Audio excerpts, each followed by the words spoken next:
I hope white people keep fighting. I hope nice white people are out there fighting. Unfortunately, I haven't seen that the energy that we saw last summer is being sustained.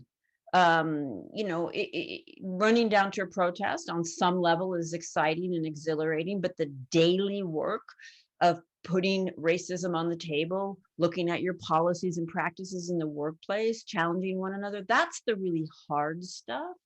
Hmm. And in case I don't say it earlier or later, it takes courage. It takes commitment, but it also takes courage. And niceness is not courageous.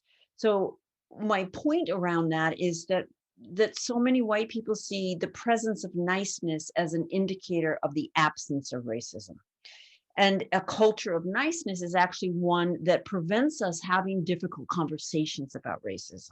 It's generally a culture that's nice for me, but not necessarily nice for you.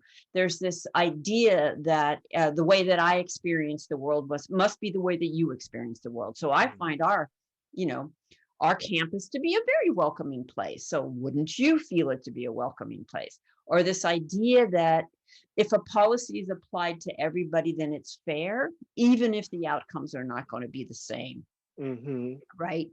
Um, so it takes a lot of commitment and courage, and that I want to see sustained. And this kind of ties back to the outwoking. The moment I think that I've arrived, I'm going to be complacent. I'm also going to be defensive about any feedback to the contrary. Any idea. This is why one of the chapters is called "There is no choir."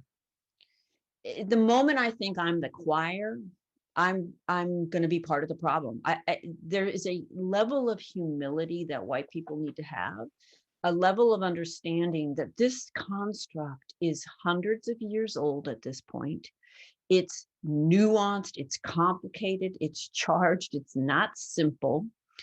It's not going to change just because we are friends. And so my learning will never be finished.